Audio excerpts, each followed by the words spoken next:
We continue now at the top of Daf Yud Gimel Amid Beis in Meseches Zevachim. This is Zevachim Daf 113b. This Daf is sponsored by Alexander Rosenfeld in memory of Reb David ben Reb Shmuel Zev Halevi Steinmetz. Thank you for your sponsorship. If you'd like to sponsor an Amid or a Daf, see the description box below and see the description box below to see how you can support this channel. On the previous summit, the Gemara brought a machlokas amoroim between Reish Lakish and Rabbi Yochanan whether the Mabul affected Eretz Yisrael or not.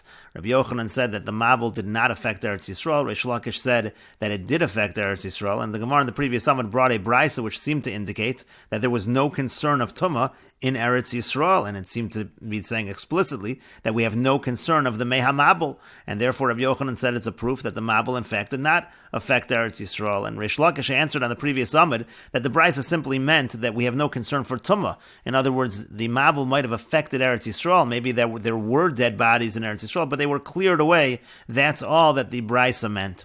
But the Gemara continues and asks, if that is the case, it would still be difficult for Reish Lakish, because that whole machlokas about the Mabul between Rabbi Yochanan and Reish Lakish was really about Tumah, whether there's a concern for Tumah. And so ha'ifni, so even if it was cleared away, but it was cleared away, and therefore it would go against Reish Lakish, it would seem to be like Rabbi Yochanan, that there is no concern for Tumah in Eretz Yisrael. And the Gemara continues and answers, Nihi de ifni mi Yerushalayim, but mikula Eretz Yisrael lo ifni. Granted, that brisa was talking about Yerushalayim. Granted, Yerushalayim was cleared, but it was not cleared from the entire Eretz Yisrael. Rashi explains, Nihi de ifni mi Yerushalayim kula Reish Lakish kamar la. This is all Reish Lakish talking. Again, Reish Lakish is explaining the brisa in this fashion. That's what he says, mikula Eretz Yisrael lo ifni. It wasn't cleared from the entire Eretz Yisrael. And the Gemara continues, Ika diamri, there are those that say we're going to bring the same brisa as before, but in the other direction.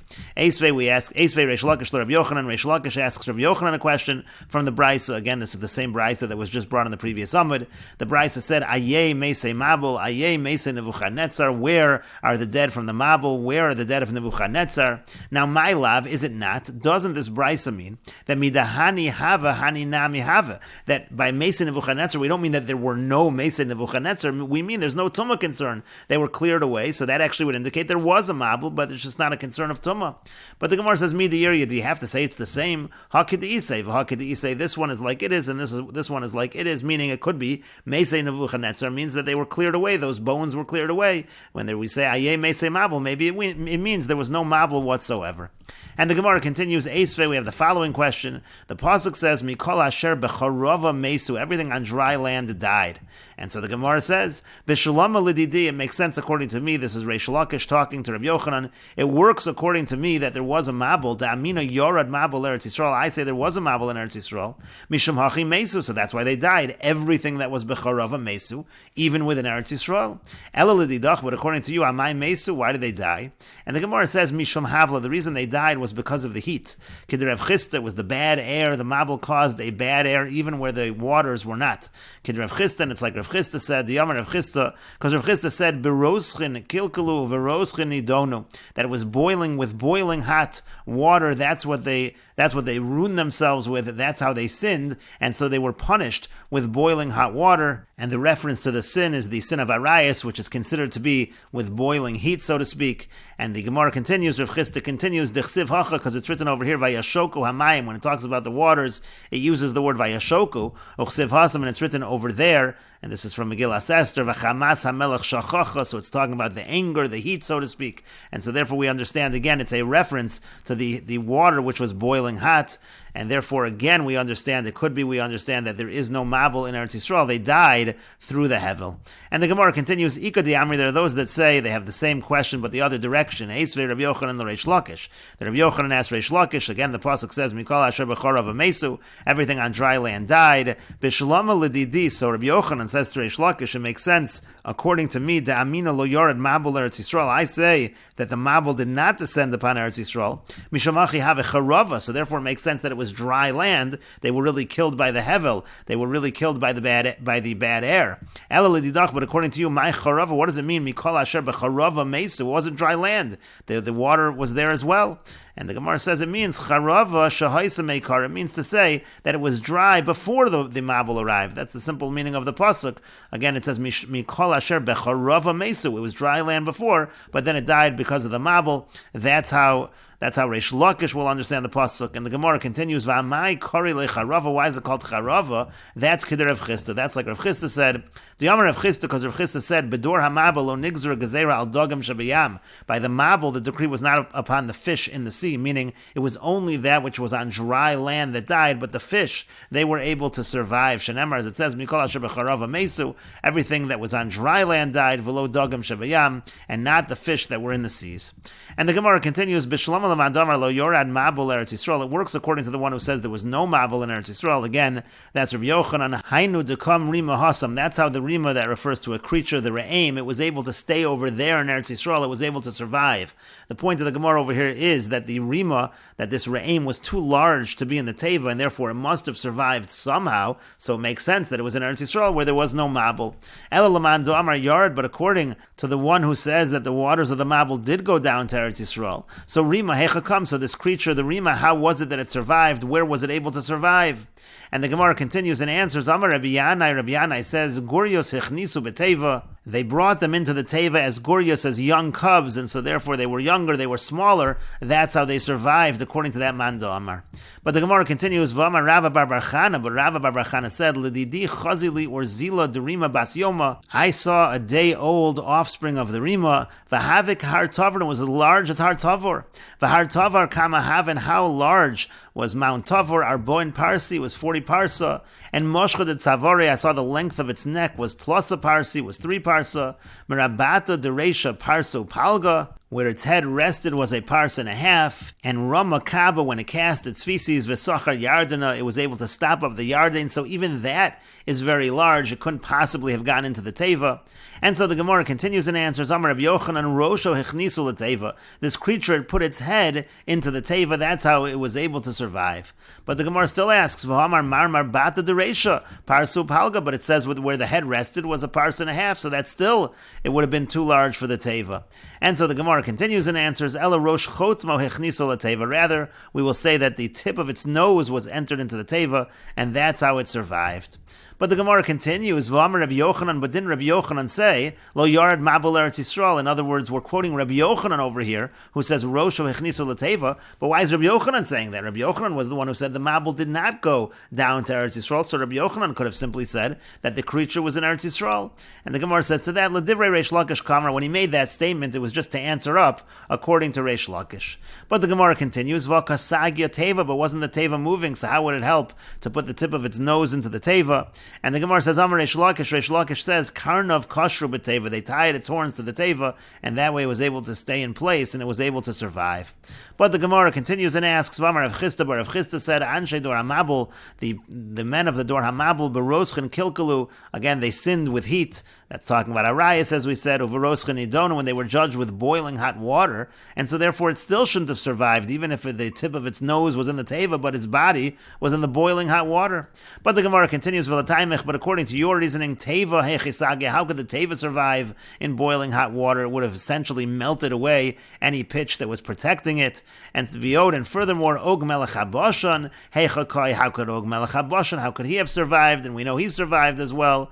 And so therefore, Ella, rather you have to say, Neis Nasa Lahem, that there was a miracle for them, Shenitzdananu B'tzidei HaTeva, that the waters were cool around the Teva, and so therefore Og Melech HaBashan, and therefore also this creature, they could hang on to the Teva, and they were able to survive. But the Gemara continues with Rav Shimon ben Lakish, but according to Reish Lakish, Nehinami Diyard Mabul Eretz Yisrael, even if we grant that the Mabul descended to Eretz Yisrael, V'halo Pash, but the traces of the dead bodies still should not have remained there. There should still not have been a concern for Tumah. Diyam Reish Lakish, because Reish Lakish says, Lama Nikra Shema Mitsula, why was it called Mitsula? It's talking about Bavel. Shekol Meisei Mabul Nitztalalu Sham, that all those who died in the Mabul, they sunk over there, and so therefore they all went to Bavel, all of those remains, and there still should not have been a concern. Rabbi Yochanan says, Lama Nikra Shema Shinor, why is it called Shinor? Again, referring to Bavel. Shekol Meisei Mabul Ninaru Sham, because all the dead of the Mabul, they were deposited over there. And so in any case, again, there still should not be a concern for Tumah. And the Gemara continues and answers, Efshar delo idbeku, it's impossible that some remains from the corpses were not stuck over there, and therefore even according to the idea that all of the remains went to Bavel, certainly some were left back, and that's how Reish Lakish understands that there was a concern for Tumah. And the Gemara continues, Amar Rabbi Avo says, Lama Nikra Shema Shinor, why is Bavel called Shinor? Shemina Eres Ashireb, because it makes those who are wealthy there, it makes them poor. But the Gemara continues, Vakachazinon Dahava, but don't we see that there are wealthy people in Bavel? And the Gemara says to that, Tlasa Dari Lo Mashchi, it's not able to remain for 3 generations. And Rashi explains, Shemina Eres Ashirem Mipnei She'inon Merachamim Al Abrio, since in Bavel they didn't have mercy on people, Kedamin Meseches Beya, like we say in Meseches Beya, Ashirei Bavel Yorde Gehenim Hein, the wealthy of Bavel, they're going to go down to Gehenim. And so therefore, again, that's why it's called Shinor. And again, as the Gemara said, the idea is not that they themselves are not wealthy, but that wealth doesn't transmit to generations. It's not able to extend for 3 generations. And the Gemara continues, Amar Rabbi Yami says, Kala ochel me'afar shel Bavel, anyone who eats from the dust of Bavel, ki'ilu ochel besar avosav, it's like he's eating the flesh of his forefathers. Tanya nami hachi, we learned in a brisa like this as well, Kala ochel me'afar shel Bavel, anyone who eats from the dust of Bavel, ki'ilu ochel besar avosav, it's like he's eating from the flesh of his forefathers. V'yeshomim, and some say ki'ilu ochel shkatzim or amasim, it's like he's eating creeping creatures. And Rashi explains, Ki'ilu ochel shkatzim uramasim shal mabul, it's as if he's eating the shkatzim and the ramasim of the mabul. And the Gemara continues, Seir ha-mishtaleach, the Mishnah said that when it comes to the he-goat that's sent away by Azazel, so we learn now from the Pasuk says, V'el pesach oel moed lo havio, he doesn't bring it to the entrance of the oel moed, and so there's a liability for offering karbanos outside of the Beis HaMikdash, but the Seir ha-mishtaleach isn't brought el pesach oel moed, therefore it doesn't apply, this liability does not apply by the Soyer ha-mishtaleach. And the Gemara says, Urimini, we have the following contradiction from a Brisa. The Brisa says, O Karban, that the Pasuk says, O Karban, Shomea ani afilu kadshe bedek habayis. One might think that it applies even to kadshe bedek habayis, meaning the liability of offering outside of the Beis HaMikdash applies to something that was sanctified for the repair of the Beis HaMikdash, shenikru Karban, because we do find that bedek habayis is referred to as Karban, shenemar, as it says in the Pasuk, Vanakrev es Karban Hashem, it says Vanakrev es Karban Hashem again, and that refers to bedek habayis. So one might think bedek habayis is included. Talmud Lomer v'el pesach ol moed lo havio. The pasuk says v'el pesach ol moed lo havio. Misharoi lavo bio ol moed. It's only that which is fit to come to the ol moed. Yatsu kadshe bedek habayis she'enon ru'uyin. So we exclude kadshe bedek habayis. They're not fit to come to the ol moed. Now otzias elu she'enon ru'uyin. I'm going to exclude these that are not fit. V'lo otzias su'ir hamishtaleach she'uroi lavo el pesach ol moed. But maybe I shouldn't exclude the sar hamishtaleach because that is fit to come to the pesach ol moed. Talmud Lomer LaHashem, the pasuk says LaHashem, Lahotzi Soyer HaMishtaleach, again we exclude the Soyer HaMishtaleach, She'eno Miyuchad LaHashem, it's not designated LaHashem. And so therefore the contradiction is here we're using a different pasuk. We're using the pasuk of LaHashem, and in our Mishnah we use the pasuk of El Pesach Ol Moed Lo Havio to exclude the Sir HaMishtaleach. Which pasuk is the one that excludes it? And the Gemara continues and answers Lokash, it's not difficult. Kan Kodem Hagrola, Kan La'achar Hagrola, the Sar HaMishtaleach, they would bring 2 he-goats on Yom Kippur, and they did a Hagrola, they drew lots, and one was LaHashem, and one was sent away, one was the Sar HaMishtaleach. And so one pasuk is to exclude Kodem Hagrola, and one is to exclude La'achar Hagrola. And Rashi explains, Kodem Hagrola, before they drew lots, Haveroi, so it was fit to come to Pesach Ol Moed, V'yasel Likanes, and it is going to enter Mishum Hagrola, because they had to draw the lots, so it would be brought to that area. V'lav dematinan mi LaHashem, and if not for the exclusion from the word LaHashem, Hava min l'chayev, I might think that one is chayev in terms of liability for Shchutei Chutz. And the other pasuk is Achar Hagrola, once they already drew the lots, Lo Roi Lovo, who then it's no longer fit to come El Pesach Ol Moed, who mimit me El Pesach, and then it's excluded from El Pesach or El Moed. But the Gemara continues and asks, Achar Hagrola Nami, but even after they draw lots, Ha'ika Vidoy, but isn't there Vidoy? There's another reason to come El Pesach or El Moed, because there has to be the confession on the Soyer. Rashi says, Ha'ika Vidoy de Boili Kones Les Vadus, all of it needs to be brought in for the Vidoy.